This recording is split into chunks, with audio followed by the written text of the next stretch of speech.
Vamos lá, mais uma vez, no nosso encontro aqui das segundas-feiras, né? Outros dias aí que você possa ver ou assistir esse capítulo 10 hoje com o título Na Missão do Rei, e como texto básico, o texto de 2 Coríntios 5:19 e versículo 20. Somos embaixadores em nome de Cristo, como se Deus exortasse por meio de nós. Então, em nome de Cristo, pois pedimos que vocês se reconciliem com Deus. Interessante é esse capítulo, né? Nós somos convidados, nessa hora, a refletir a respeito da missão do rei. Então, nesse capítulo 10 aqui, logo na introdução, como nós sabemos, o Paul sempre tem uma história, e nós vamos orar para Deus, o Espírito Santo iluminar nosso coração, dar-nos sabedoria também na transmissão, e para que você receba do Senhor uma palavra abençoada. Senhor Deus, nosso Pai, muito obrigado por tua misericórdia, nos ajude, nos abençoe, nos conduza. Nós te pedimos em nome de Cristo Jesus. Amém. Então, logo de começo, como nós sempre sabemos, o Paul sempre tem uma história, e a história se passa, né, de um pai que encontra um e-mail de seu filho, e ele fica assim meio que espantado com o que ele vai encontrar. Diz que ele chorou muito ao ver, né, decepcionado. Mas ele entende que Deus também estava amando o filho deles, né, para expor o pecado naquela hora para eles, e uma hora em que o pai, o Frank, né, ter precisado usar o e-mail, o computador do filho, de fato do Ryan, que é o filho do Frank aqui citado, não está ali. Então, tudo foi descoberto, num plano de resgate, ele vai entender que é um resgate de Deus, e é nessa perspectiva que ele vai ter uma nova visão de como falar com o seu filho na manhã seguinte. Então, depois daquela noite, eles conversaram, o Frank e a esposa, e aí o que vai resolver é de uma maneira bem tranquila, em oração, e aí ele vai observar esses detalhes bem claro, que é o fato de que Deus estava trabalhando de alguma maneira com esse momento difícil, que talvez muitos de nós, né, venhamos preferir que não acontecesse, vamos dizer assim, né? E que, mas aconteceu. Mas ele entendeu que aquele momento também tinha um propósito de Deus expondo o pecado, mas também para que ele tratasse do pecado do seu filho e houvesse uma restauração. E aí ele disse a Ryan que no final de tudo esperava que ele ficasse mais impressionado com o amor de Deus, né? Que foi uma longa conversa que ele teve, e houve mudanças de coração, tanto do pai quanto do filho, e o problema foi resolvido, vamos dizer assim, né? E aí o Paul diz assim: eu percebi que o modo como trato as situações, aquilo que eu digo, é muito importante. Ou controlo tudo o que trato, as coisas do modo que me parece melhor, ou reajo de um modo que me torna parte daquilo que Deus quer fazer por meio daquelas circunstâncias. Então, todos nós precisamos de uma perspectiva redentora, de olhar para as coisas de nosso relacionamento. Precisamos perguntar o que Deus quer realizar nessa situação, né? Como diz o povo, precisamos comprometer que somos parte, que nós somos uma parte disso. Nós somos chamados para estar na missão do Redentor, na missão do Mestre. Então, é nessa vida diária que Deus vai construindo filhos fiéis, piedosos, maduros, e que nós somos essas ferramentas para o uso dele. Então, vamos lá, o que o povo vai nos trazer no dia de hoje para nós, né? Então, a primeira coisa que a gente tem é quando, desde os primeiros momentos, que Deus, que a descendência do pecado, que houve uma reação de Deus que é para ser redentora, né? Como nós temos aí em Gênesis 3, 14, 15, você vai ver que Deus vai, de alguma forma, por inimizade entre você e a mulher, entre os descendentes, de alguma forma Deus vai trazer a redenção, né? Quer dizer, Deus não iria deixar as coisas como elas estão. Então, uma coisa que a gente tem que ter sempre esperança, justamente é isso, é que a única esperança para a nossa história é que podemos ser parte da história da redenção dele. Deus vai usar uma pessoa, a mulher aqui, né, como meio para vir a redenção. Interessante, né? Então, Deus se desdobra aqui, a Escritura vai se mostrar tudo isso até a gente sabe. Então, essa também a gente vai ver que, mais uma vez, quando Deus chama, no chamado de Abraão, a gente vai ver que Deus também, para que esse Abraão fosse o condutor, né, ele faria dele uma grande nação e abençoaria a terra, todas as famílias da terra por meio. Então, por intermédio de Abraão, Deus iria estar fazendo justamente esse ato redentivo, né? Então, é aquela ideia de que essa missão está desde o princípio e que nós estamos envolvidos diretamente nela. Vamos lá. Outra coisa que a gente tem é qual é o foco da missão que a gente tem aqui, e aí vai transcrito o livro, né? Os filhos de Israel, como vai dizer o Paul, foram chamados para um compromisso radical com a obra da redenção divina. Então, esse envolvimento diria isso aí, né? Por isso que nós temos aí o texto de Mateus 22,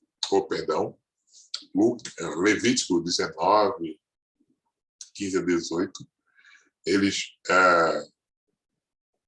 foram chamados para que, de maneira, promovesse, veja aí, não ande como mexeriqueiro no meio do seu povo, nem atente contra a vida do seu próximo.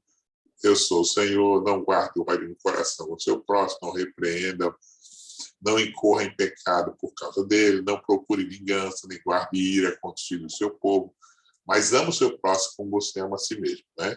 E aí, quem diz é o Senhor. A questão é que, se estamos lidando com o pecado do jeito de Deus, de maneira redentora, ou de acordo com desejos e propósitos dos nossos corações, né? Então, pensa nisso.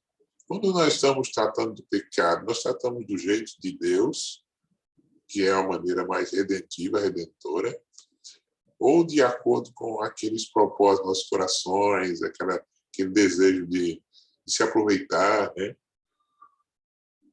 De aproveitar a situação, porque é uma oportunidade de você se tornar assim, né, tal. Então, pensa nisso aqui, que o Paul diz, né? Vamos ver. Ame o seu próximo como você. Então, amar as pessoas próximas como você mesmo significa muitas coisas, mas de uma coisa podemos estar certos. Isso significa lidar com os pecados delas de modo disciplinados e instintivamente bíblico. Você precisa reconhecer que significa que fomos chamados por Deus para parte do que Ele está fazendo. Imagina, nós não estamos vivos para tratar as dificuldades do modo que acharmos melhor. Não é o momento de acharmos que sejamos vingados ou fiquemos satisfeitos, mas nós temos que reagir quando alguém é pego ou quando você tem conhecimento do pecado de alguém, para que essa pessoa seja um plano de Deus para a sua glória, para a glória de Deus, na verdade. Não é? Para glória de Deus. Mas existe uma coisa que aqui o Paulo também diz, né? Que a gente precisa admitir uma coisa. É difícil amar o próximo como a nós mesmos, mesmo quando ninguém pecou contra nós. Todos nós temos a tendência de ser centrados em nós mesmos, de querer nossa vontade feita do nosso jeito e de viver para a nossa satisfação e conforto. É muito fácil ceder à irritação e à impaciência quando nossa vontade não é concretizada de alguma maneira. É muito fácil. Eu não estou dizendo como ele vai... há situações com pecados sérios, mas nós temos problemas em amar as pessoas cuja única culpa pelo menos de terem falhado em não nos agradar. Não nos agradou, né? Você já olha, e aí, se você vê uma falha no próximo da pessoa que ocorre o pecado, pronto, aquilo é que vai chamar a atenção, né? E o povo sempre chama a atenção e sempre conta uma história, né? Uma história familiar dele que você pode ver depois no livro. Mas, normalmente, a gente sempre faz isso. A gente sempre pensa, a gente sempre reage, a gente sempre tem expectativas. A gente sempre fica... não ama o próximo quando esse não está fazendo, não está reagindo, não está procedendo da maneira que me agrade. Você tem que me agradar. Se você não me agradar, de maneira... Eu não vou olhar para o seu próximo pecado que você fizer. Essas coisas que nós temos, né, na nossa vida. Então, precisamos... ele diz aqui, ó, que se nós reagimos de maneira egoísta às trocas normais de ceder e ganhar dos relacionamentos, como conseguimos reagir de maneira redentora diante do pecado real. Se nós reagimos de maneiras egoístas às trocas normais de ceder e ganhar relacionamentos. Então, como é que a gente vai reagir quando nós tivermos um pecado real? Se nós não estivermos amando o próximo, como é que nós vamos reagir quando a situação for de muito maior risco? Porque você está esperando troca. Nós ficamos esperando que alguma coisa nos venha de volta, que nós recebamos alguma coisa em favor de nós, né? Então, essa é uma questão muito séria na nossa vida. Então, como é que lidaremos com o pecado? E aí, o texto de Levítico 15, 19, que a gente tem lá atrás, você pode ver, ele esboça para nós os modos com os quais podemos reagir ao pecado ao nosso redor. No centro está o caminho equilibrado do amor, a estrada que Deus nos chamou a trilhar em nosso relacionamento um com o outro. Em ambos os lados dessa estrada estão vales do ódio. De um lado, as formas passivas de ódio e do outro, as mais ativas. Então, recebemos o mandamento de ficar na estrada equilibrada do amor e de não nos permitirmos cair em qualquer desses vales. Então, Levítico, ele apresenta tudo isso para nós, nesse versículo de 15 a 18, né? E você vai vendo aqui, quando o próprio Paul ele coloca, né? O vale do ódio passivo inclui uma atitude interna de favoritismo, de parcialidade, está no versículo 15. Fomentar ódio em seu coração, alimentar o ressentimento, versículo 18. Nutrir desejo de vingança. Então, nenhuma dessas atitudes elas são consistentes com o chamado de Deus, a quem nós dizemos amar, ou ao nosso próximo, como a nós mesmos. Então, essas reações revelam o coração de um amor próprio e raiva contra aqueles que não nos agradam. Você não me agrada, né? não satisfaz os meus desejos, então eu não tenho ligação ou eu não tenho que dar amor a você, manifestar o meu amor para você. Não há manifestação mais vamos dizer assim, chamado de tão alta quando a gente tem pressões na vida, quando a gente manifesta o amor de Deus durante as pressões de nossa vida, né? Deus, como diz o povo, vai dizer aqui, Deus não deseja que caiamos na estrada do amor nem para um lado nem para o outro. Insistir no pecado de alguém é uma ofensa contra a vocação de Deus a nós.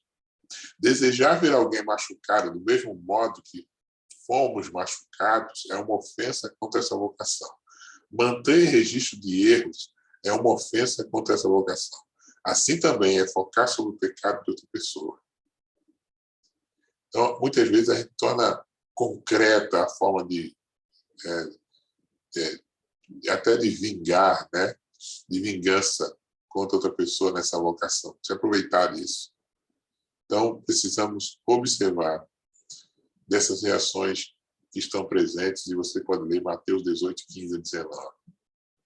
Então, como ele diz assim, a esposa dá um tratamento de silêncio ao seu marido quando ele fez algo ofensivo, né?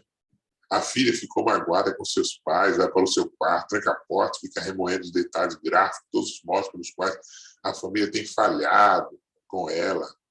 O irmão em Cristo compartilha uma fofoca quente, disfarçada em motivo de oração. O marido vai para o trabalho irritado porque a sua família o fez chegar atrasado.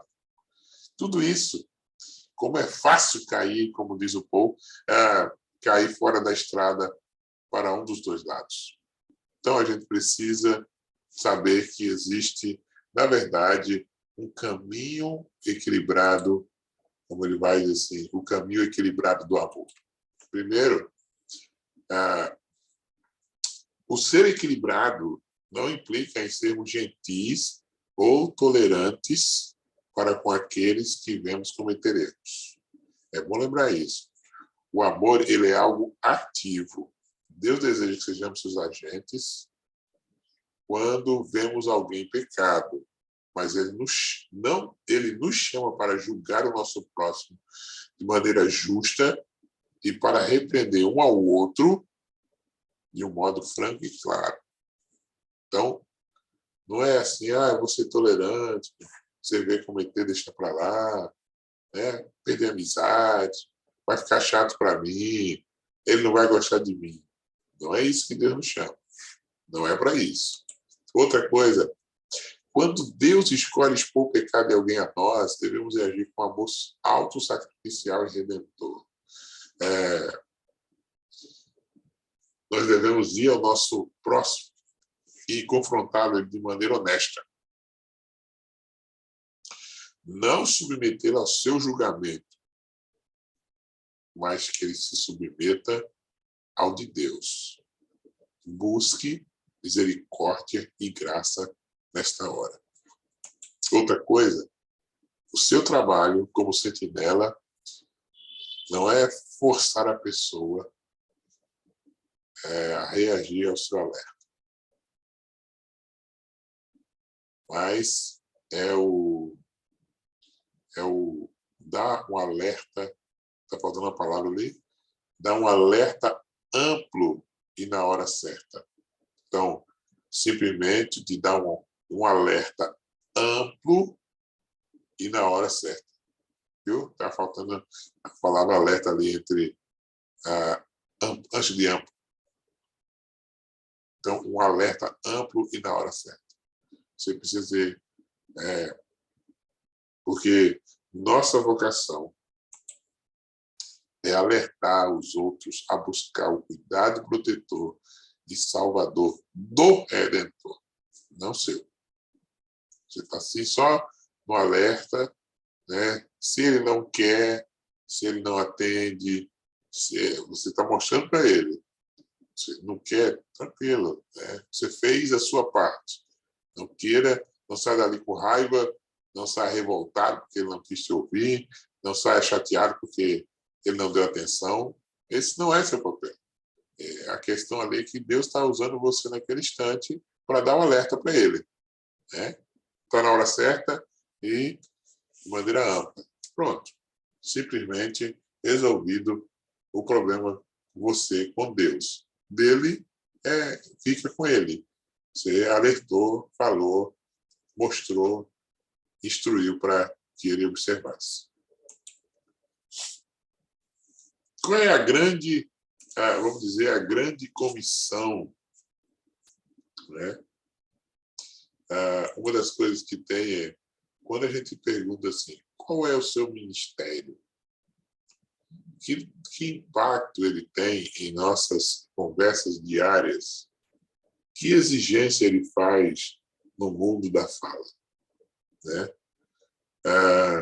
Então, você já observou que uma das coisas que a gente tem, deixa eu ver se eu coloquei aqui, Jesus, é interessante que ele não nos chama apenas para ir fazer discípulos, mas também para os ensinar a viver uma vida de obediência a todos os mandamentos de Cristo. Porque ele diz assim, ensinando, lá no final de Mateus 28, 16 a 20, que é citado no livro, lá no final do texto bíblico de Mateus 28, 16 a 20, no verso 20, ele diz que ensinando a guardar todas as coisas que vos tenho ordenado. E eis que estou convosco todos os dias até a consumação do século. Todos os dias o Senhor você está sendo usado de todas as formas. E aí, uma das coisas que... A grande comissão não é apenas um chamado para trazer pessoas para dentro do reino da luz, mas também um chamado para ensiná-las a viver como filhos da luz, uma vez que elas estão lá. Está na citação do Paul aqui no livro, nesse ponto que ele fala a grande comissão. Então, nós temos que entender que nós temos que aprender a viver como filhos da luz, porque fomos chamados como filhos da luz, para sermos filhos da luz. Então, para isso, eu preciso andar na luz, né? Obedecer os mandamentos. E aí você é colocado muitas vezes para orientar e servir como sentinela, como nós vimos no ponto anterior, né? Mas você precisa perceber esses detalhes na sua vida. Então, a grande comissão, ele é como um estilo de vida. Já parou para pensar nisso? A gente foca muito quando a gente lê o texto de, né? Jesus mandou pregar o evangelho. Mas o que é o evangelho? Na verdade, ir por todo mundo, pregar o evangelho. Então, ele diz, fazei discípulos,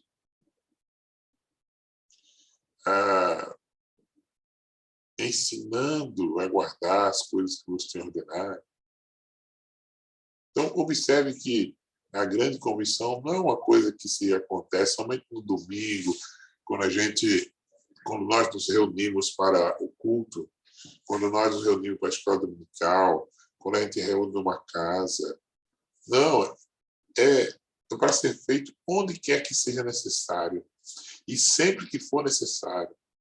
E ele diz, não é apenas um chamado para uma carreira no ministério, mas é um estilo de vida de ministério. A comissão, a grande comissão, é um estilo de vida.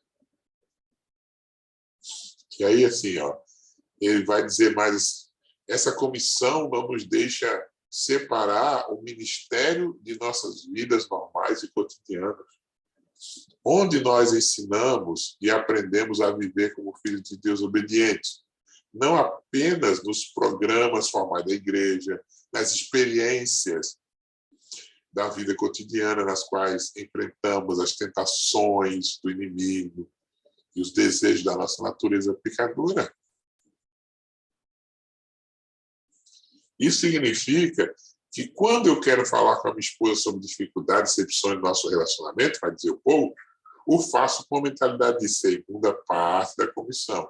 Eu reconheço que o objetivo mais importante da conversa é que nossas palavras encorajem a obra que Deus está fazendo em nós dois. Né? Quando eu vou conversar, eu preciso entender, precisamos conversar, indica que a obra ainda não está completa. Né? Muitas vezes a gente pensa nisso, né? Então, eu preciso buscar compreender um ao outro para resolver juntos nossos problemas. Porque queremos promover a obra que Deus está fazendo para nós, ou melhor, para nos ajudar a viver mais plenamente como filho da luz. A nossa comissão é uma comissão que não é algo que você está fazendo, né? Mas é algo que Deus está fazendo através de você, na verdade. Veja bem, essas oportunidades podem não aparecer do jeito que esperamos. Isso é verdade. Ele diz, raramente alguém vai dizer o que a Bíblia diz a respeito de, eu detectei áreas da minha vida que não estão em conformidade com a vontade de Deus e preciso da sua ajuda. Ninguém vai chegar assim para você.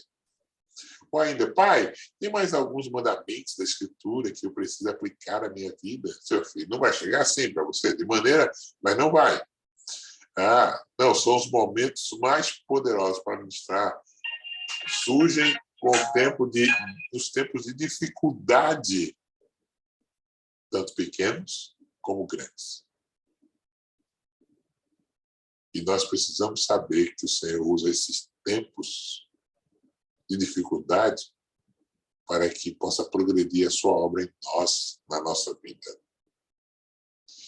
Não rejeite, não fuja dos conflitos, não fuja do momento difícil, porque Deus está trabalhando nesse momento na sua vida. Você é um instrumento de mudança e alguém pode ser um instrumento de mudança para a sua vida. Isso mesmo.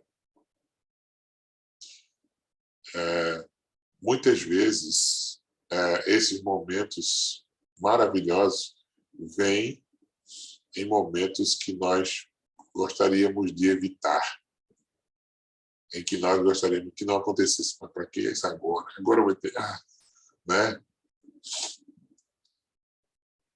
Normalmente, tais momentos, como vai dizer o Paul aqui, são momentos de mágoa, medo, desapontamento, ira, vergonha, ou estão presos aos nossos desejos por uma solução rápida, de estar certo, de sermos apreciados, de fugir, de vencer, de escapar dali, com o mínimo de dano possível, por conforto, compreensão.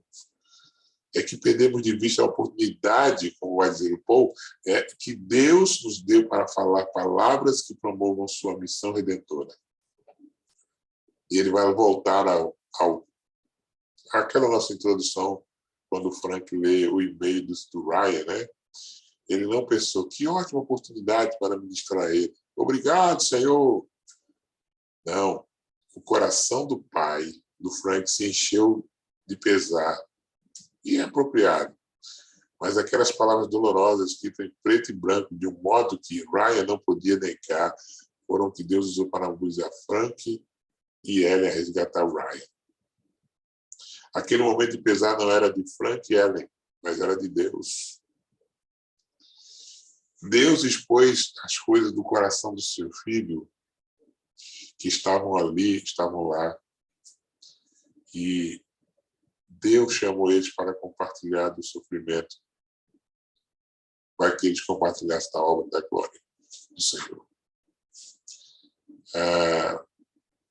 E aí eles precisavam ir mais além. Às vezes, uma repreensão não é uma condenação, em si um chamado.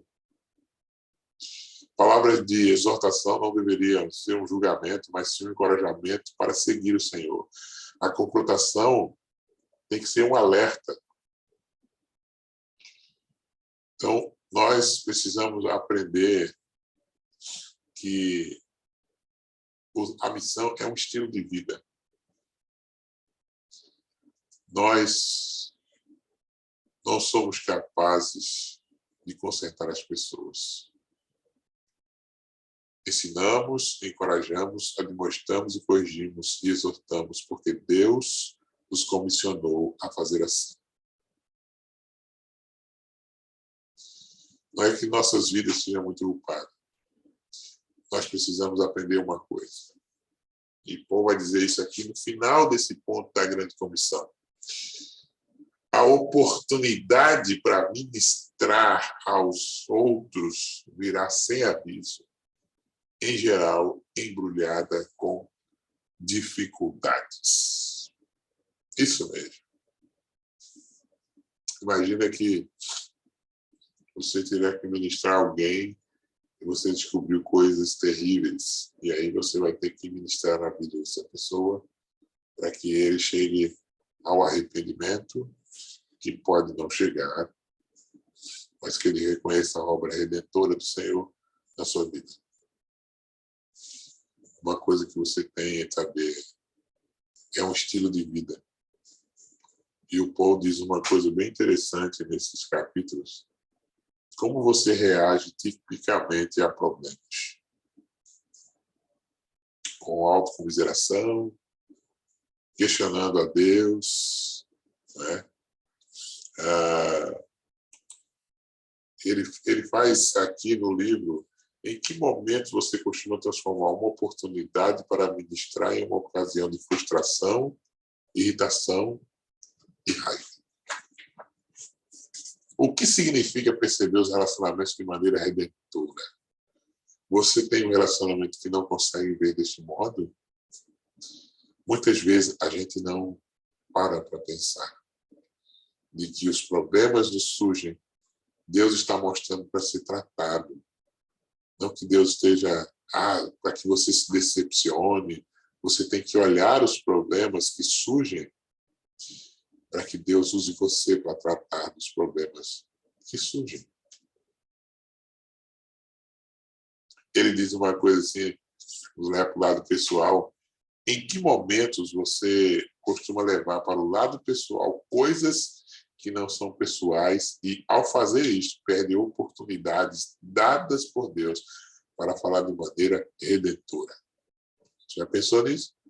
Falar de maneira redentora para a vida das pessoas. Em seus relacionamentos, né, você esquece das promessas do Evangelho. E esquece e fica a oportunidade que Deus te dá de falar do grande Redentor em nossas vidas.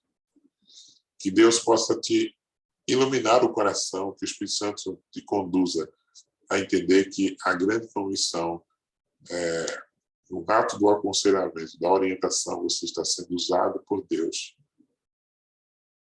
para que Ele te use, para que aquela vida tenha consciência do pecado, seja redimida de onde está. Que você possa entender isso. E aí, voltaremos na semana que vem com mais, terminando o livro. Agora nós vamos estar terminando ele, parte 3, que já encerra, que vai estar encerrando o nosso livro.